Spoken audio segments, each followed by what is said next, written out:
What's up, guys? Sub-Zeric here, back for another VOD review, and we're doing another YBY VOD review because, I mean, he's a beast. We are in this galaxy, which translated to English is lifting bonus level.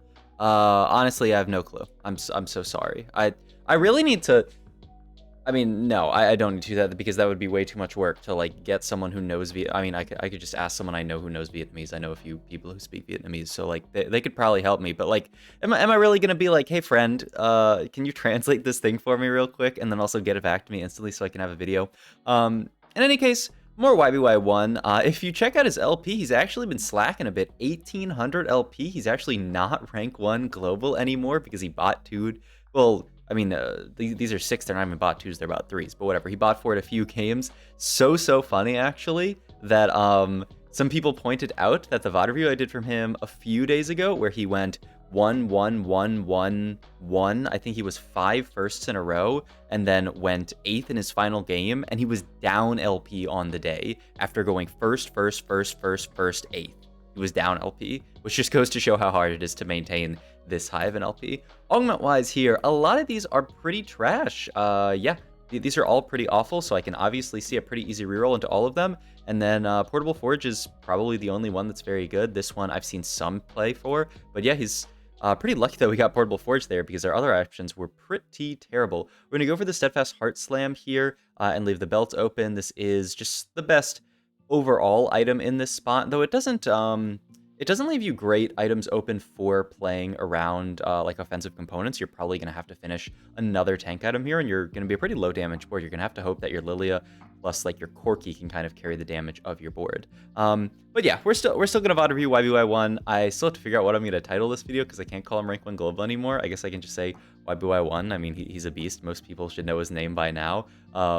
He's still, you know, like, I don't know, probably like top 5 in his region and probably like top, I don't know, 20 global or something like that. Obviously still a great player, but you know, sometimes you bought for a few games. You can't win every single game unless you're YBY1, and even YBY1 apparently can't. This is the first VOD I'm reviewing in the new year. The VOD I posted yesterday was pre-recorded because I had to go celebrate New Year's with my family. Well, I guess I didn't have to, but I wanted to celebrate New Year's with my family, and my girlfriend's family as well. So I had a great New Year's. Happy. Hope you guys had a good New Year's as well. Surely we're gonna make 30 or 10 gold here. 30 would be great. It's actually a little bit hard, and I know someone commented on one of my last videos about this, about a spot like this where he ended up selling Cassante pair and Corki pair essentially. But gold is just so important in this meta right now that you can't afford to hold on to these pairs because you're going to be incredibly far behind in gold. This is something that I think is sometimes true in other metas where it can be a trap to make 2-star units and to hold pairs. You know, I've talked about in the past how holding like a pair of 3 costs in the early game can often be a trap because, well, you have like a tiny chance to actually upgrade the unit, and you're gonna always grief your econ by holding that that pair. It's really emphasized in this meta though, because of the emphasis everyone has on. I assume we go for belt here. I would think it's the best slam in this spot. Yeah, Warmogs is incredible.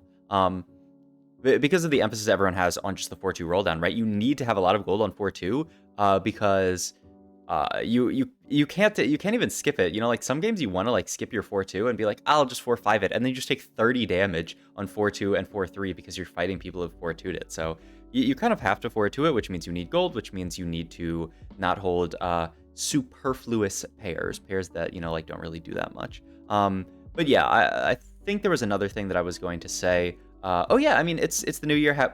Hope everybody had a nice New Year's. If you have any TFT New Year's resolutions, let me know in the comments down below. If you guys want to like hit a rank for the first time or something like that, let me know. Finally gets the Garen, which would have been nice earlier, but it's still like not the best right now. Like we were playing around the Corki before, so the Garen was really crucial, but now it's not as crucial. But you'll see, even he sold that was pair of Mordekaiser, right? Because he knows that like he can't make 20 if he holds on to this pair of Mordekaiser. It's going to tax his econ way too hard. Also notice that he prioritizes holding this set over the pair of Mordekaisers. This is just like a classic YBY1 play where he says, getting Heartsteel in at any point is way more valuable to me than getting this 2-star frontline. So, you know, like if I can pick up an Aphelios next shop, it's really, really easy for me to get in Heartsteel. You know, it fits so well with the Sentinel and the Rapid Fire on this board. So it'd be amazing if I could just pick up Heartsteel, play for that, play for max cap, and win the lobby, which is what this guy does basically every single lobby. Is he's always playing max cap. I'd be curious here actually if he got 0 gold if he was to sell this set, but I assume he's gonna get some amount of gold. But yeah, as for myself, TFT wise, I still haven't really figured out if I have any TFT New Year's resolutions. I definitely realized after I sort of got out of the climb for the KDA Cup snapshot, which like I was you know, hard climbing for KDA Cup snapshot. I streamed a little bit of it, but not too much of it. I sort of realized that the climb was tilting me way more than I wanted it to, and just like playing for LP was tilting me way more than I even realized. I just, you know, I played some games yesterday night, streamed them, and I had a lot of fun. Even though I bought forward some of the games, and like there were some really unfortunate games in there, like I just had a lot of fun. So I feel like in this year I want to play TFT a lot more for fun, just completely care about my love of the game, because I feel like that's what keeps bringing me back to TFT. It's not, you know, for some real competitive spirit, which I mean I do definitely have, but like it's really just because this game is really fun to play. So I just want to foster a love for TFT in this set, and hopefully I can foster that for you guys as well. Not focus too much on rank, and I mean I'll definitely still try to make like future cup snapshots and stuff like that. These are all pretty bad. We did see him take this augment last time, but I really don't think it's a very good augment. If you want to angle this, you could reroll these two. I would probably still angle this, but like last time we saw him take this.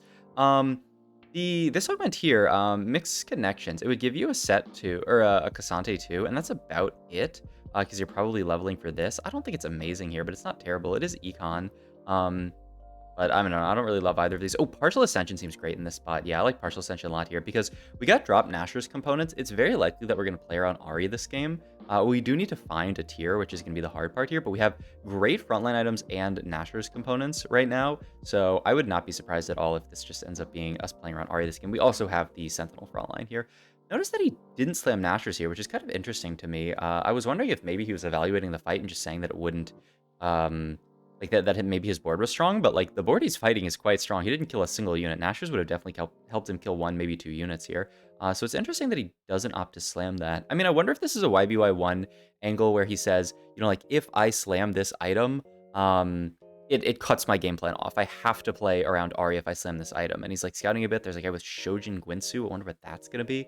A lot of Guinsu, actually. 100 straight Guinsu, though. I feel like Vietnam really is like still on the Guinsu meta that we were on, like NA was on so early into the set, where like everyone was like, oh, I gotta slam this Guinsu and use it to like go fast 9. Whereas like NA has really fallen off of the Guinsu love. Like most people say this item sucks.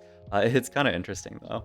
Like I guess maybe you sack here, and then like if you can get this tier, I mean there's also spat, but you can't get spat. But like if you get tier, you could play around Ahri pretty well. You have to take sword, which is really surprising to me actually. Sword here. What could sword be for? I mean, if you're going to play towards Ahri, it can be for something like Gunblade. I mean, it is just an Ezreal, which, I mean, an Ezreal's an Ezreal. Gets this item here. I imagine you would just go for the... I mean, I think he's scouting right now to see the value of Eternal Winter, and yeah, it looks pretty decent in this. I guess he just went the Ezreal for Ezreal. I mean, it's a Heartsteel, you can fit it in here. He's going to be decent damage, but your items are a little scary for Ezreal, as are your augments. I mean, I guess...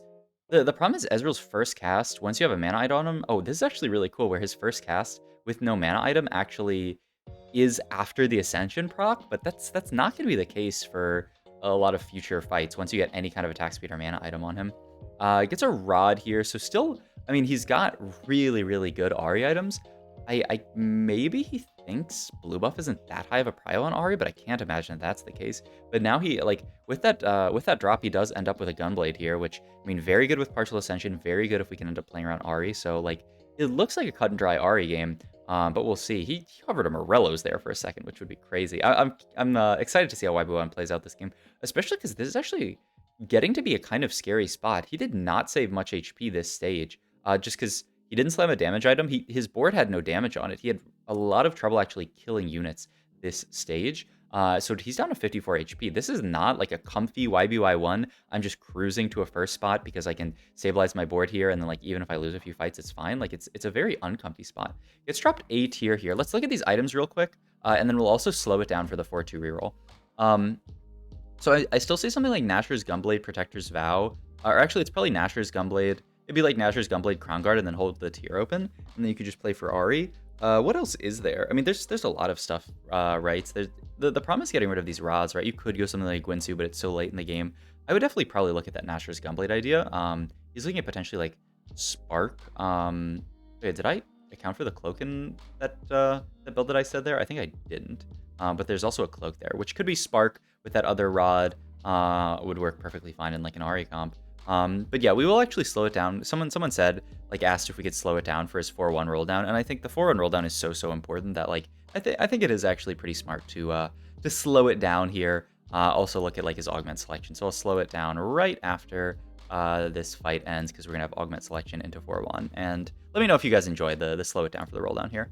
Augment wise here, I mean, both of these augments don't really do too much for us. What the Forge is interesting. I don't think it's the best for playing around Ari, but we are just going to get a ton of different items. This is going to be a very... I could see YBY1 taking What the Forge here and just playing high skill cap TFT. Because, like, the thing is, he doesn't know what his items are here yet. So I feel like you kind of... I mean, he's going to start rolling now. But yeah, you kind of have to make the items to know what you can possibly play in this spot. He gets his double Eternal Winter here. He has Anima Visage. This is the one that gives you an extra unit. Sniper's Focus, Infinity Force. There's a lot of stuff we could play here. Also, we hit a Zac too, and that is yeah, that's TF here. That's Disco TF here, and he's also... When did he pick these units up? Was that early in the roll down, or has he just been... He hasn't been holding them for that long, but he's been holding these units for a while. This Nami, this Taric. I don't know when he actually picked these up. I was talking about something else and didn't even notice it. I'm going to go way far back. But yeah, I mean, he picked them up like end of stage 3. Yeah, he picked up this Taric here and then the Nami in the next shop. Yeah. And now he has Nami Taric for potentially a TF comp. And TF comp does really well with this augment with What the Forge. Because TF uses he uses snipers well. He just uses a lot of one of the items that he uses really well that we don't actually have here is Zanya's. Zanya's TF is one of the better holders up, but I mean, what a roll down here. Makes this, it's the Zac 2 and the TF, and the Gragas in this shop. This is a really fortunate shop for wanting to play around TF. He has the set 2 that he can play around here, gets all of this stuff in, and he's still playing Heartsteel as well, which is very YBY1 style. We also have an extra component that we need to finish, this rod on the set here. He gets it right at the last second, actually, and it turns into a DFG for TF. So we have 3 item Infinity Force Sniper's Focus DFG TF here. I don't know why I paused there. Usually YouTube's very nice for me with YBY1, but what a pivot! And like I've said before, this is how YBY1 does his pivots. He is 32 gold here still, and absolutely chilling. Also, now that I think about it, I don't think we've gotten any gold from our augment. I wonder if it's the pot of gold one, because it was a gold augment.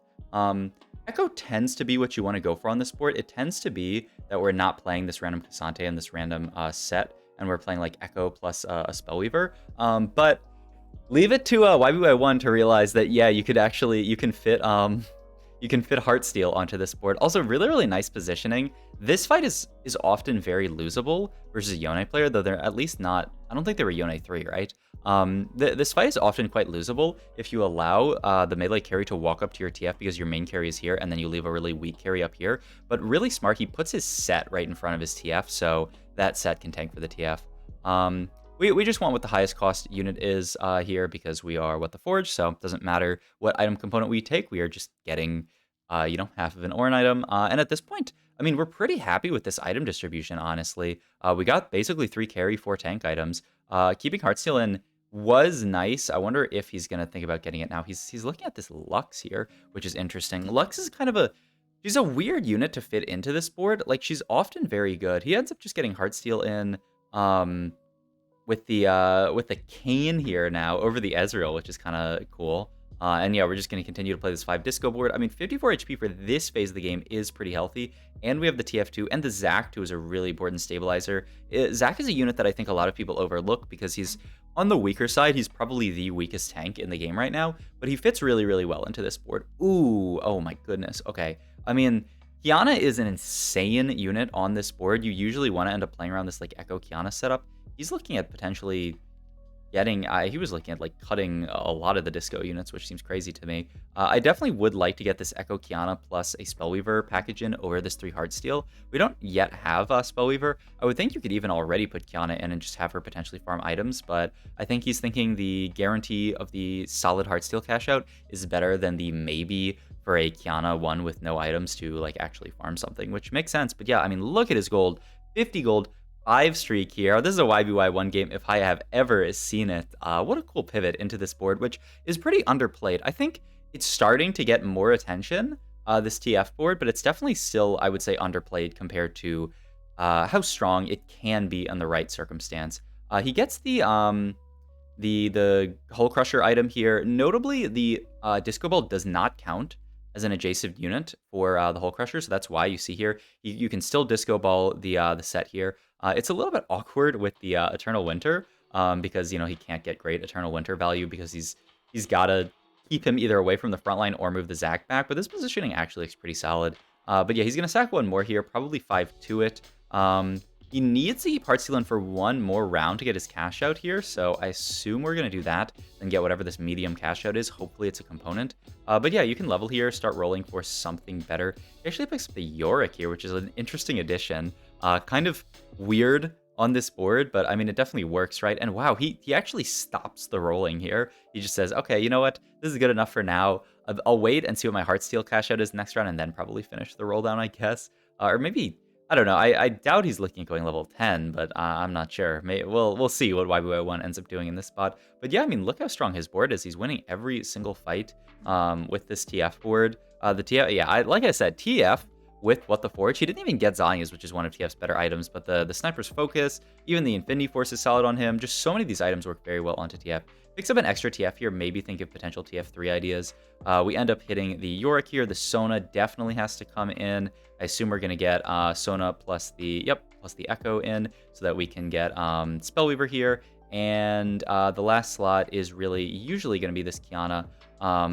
He didn't end up getting a Lowy in either. We need to get out of this set probably into... though I guess maybe you can't get out of set. Because he actually ties together this Yorick. Yeah, usually you're playing Kiana on this board, but he's actually playing the Yorick set version, which is pretty cool. One thing that you can do in this board that a lot of people advocate for is cut the Taric later. That's a Dazzler emblem, which is kind of interesting, but he's just going to go QSS on a Lowy. But yeah, you can end up cutting the 1-cost discos and just dropping down into like 3 or 4 disco and playing around that instead, which is something that I think a lot of people who say disco is very strong tend to like to play for. We end up getting out of this, yeah, we're going to get out of the Zac at this point so that we can get into a Lowy on this board, and also just put in the Blitzcrank here to get 6 disco in. But yeah, I mean, he still hasn't really made a big change here, and wow, we're gonna Zanya's the Yorick here. And then you can't put double Eternal Winter on a unit, so we just have 3 Eternal Winters on this front line, which is kind of hilarious. But yeah, he doesn't have Kiana 2 yet. He doesn't have a Lowy 2 either. But yeah, the question is, what can you sort of add that's better? Surely Kiana is better than something here, but the problem is, like, you obviously can't cut the Nami until you find, like, Ziggs, and we haven't found a single Ziggs, which is kind of annoying because you'd really, really like to get Ziggs in over Nami, I would say, on this board. I know it's surprising because, like, I for a while was like, you're really going to drop out of 6 disco, but Ziggs is just such a better unit than Nami. And the other thing is that, like, this board is never going to have Shred because we're What the Forge. That's the kind of scary thing. So if you can get in units that give you that Shred, and the other thing is, like, healing reduction, which we're never going to have. If you can get in units that give you that Shred and that healing reduction, then, like, you will feel really good. Though I don't know what healing reduction unit we would end up getting in this board. But yeah, there's the Ziggs. As we will see, immediately we pivot out of 6 disco. I know it's crazy. I know every person who loves to play vertical traits there is going to be like, oh no, I would never do this. But, and maybe YBY1 says, I don't want to do it either. We'll see actually, because he says, you know what, I don't want the Ziggs. I don't want the Ziggs either. He actually likes playing around the Nami more than the Ziggs. Another Kiana we find. But yeah, the other thing is that, the Taric is providing, I mean, I guess you could just, ooh, he loves his Reforgers, YBY1, so we're going to Reforge this fully. Now we actually have a tank item for the Alawi, and we can just slam these items onto the Sona too. So yeah, he's actually going to play around the 6 disco version, not going to pivot down. I would say if it's probably worse until you find like a Ziggs. I mean, I honestly think Ziggs 1 might be better than this Nami here. I don't know how often that he plays this line and what YBY1's thoughts are about this line. Maybe he's not as familiar with it, or maybe he actually like diverges from the consensus, which is that like getting a Ziggs in this position is better than a Nami. I know you lose a lot of stats, but yeah, it's just like especially in a spot like this where the Shred on the team is so good. But yeah, the other thing is that like he doesn't actually really care to cut the Taric that much because it's Guardian for this Yorick too, which is not insignificant with the amount of HP that Yorick has. So I could certainly actually see keeping the Taric in. The question is like over something like a Kiana 2, where Kiana could like farm more items for our units, and that is what's like I'm not 100% sure on. But yeah, rolling down here, finds an Alawi 2. I guess we're just going to sell the Ziggs to make it. And yeah, the nice thing, one of the really nice things about this TF board is it caps tremendously high with 5 costs. You can fit in so many 5 costs. I didn't even know about this sort of like Yorick line. But you know, you can fit in the Alawi obviously really easily. You can fit in the Sona really easily. The Kiana, he's skipped it, but it fits in really well with the Echo. You can fit this Yorick in apparently. So yeah, you can almost fit every single 5 cost Ziggs, of course. So you can almost fit every single 5 costs into this board here. Assume we're just going to take a full item here and have it reforge. You would want the Ziggs, I would think, but it's whatever. Yeah, just going to take the Guard Breaker here and just turn it into another Ornn item. There is another Ziggs, and it's Sniper's Focus, actually, on this Sona. I don't know how this actually works on Sona's damage with attack speed Sona, but I guess, I mean, it could just be stats, but yeah, like, does this work with the damage that she applies on your unit's auto attacks? I actually have no clue. Also notice this pretty non-traditional Disco positioning because he knows we're fighting into this Akali player, and Disco can kind of struggle into something like Akali because you want to corner your units to get max usage out of the Disco Ball, but he's just going to say, you know, the Disco Ball onto Gragas and Nami is kind of fake. I'm just going to use these units to dodge the Akali. He's also doing that triangle positioning. If we can go back for 1 sec, because it is important if you guys didn't see that earlier video about his positioning, where he puts a unit in this cubby here and then a unit here, which pulls the Akali across. So he has a unit in this cubby here and this here. This means Akali goes across this way, which means your units in these hexes end up dodging the Akali ult completely, which is really, really nice. It also means that if he aggroes onto this Nami, he's got the Gragas right here. The Gragas will walk to frontline. Akali's going to dash to the Nami and then probably end up walking to frontline instead of walking into the TF, which might happen if you had like a unit right next to the Nami. Really scary fight, actually. This Ezreal nearly one-shots our TF, and our Yorick is going to try to save the fight, but he's not able to. That was against our clone, it looked like. Unless that was the other... I think that was us, but yeah, that looked like our clone. He was looking for the fact that, okay, we won that last fight, but, you know, our clone is fighting this guy. So we just have one more fight. We did end up losing as our clone, but we'll see if our real can end up beating this guy. But yeah, he opts to not play the Kiana this game, which is pretty interesting. It's definitely possible to get Kiana plus Ziggs in on this board here, but he thinks the 6 Disco is higher cap, which is really, really interesting because, yeah, like everything that I've heard from most people who play a lot of Disco is that you want to late game drop out of 6 Disco, lose these 1-cost units, and play for the 5 costs. And he certainly could have got a Ziggs. The question is, could he have hit Ziggs too if he had held on to those Ziggs? But I'm not sure 100% on the answer to that. There's infinite Ezreal. This guy has 7 Ezreals, right? Yeah, and a duplicator. So he is 1 off Ezreal 3. If this guy hits Ezreal 3, it's honestly curtains for us. And it might be curtains already because this fight is already looking really, really scary. We just need the Eternal Winters to put in as much work as possible. He quick swaps last second. We also need our carries to survive this Ezreal ult, which is... This Ezreal just does so much damage, especially with the TF and the Ziggs as well. Just running good support duty. We are just barely going to lose this fight, and it is going to be a second for OYBY1. Really, really intense fight. I'll pause on the final. Wow. Just every time I see YBY1's LP gains, it actually just makes me lose my mind. He went second in this game and got plus 15. Like, how it's even more impressive that this guy managed to hit 2k LP and even higher when you consider how insanely low his LP gains are when you're at this high in the ladder. Plus 15 for a second is just disgusting. But yeah. Hope you guys enjoyed this video. If you did, please like, comment, subscribe, check out my Twitch, and all my other links down below. Thank you.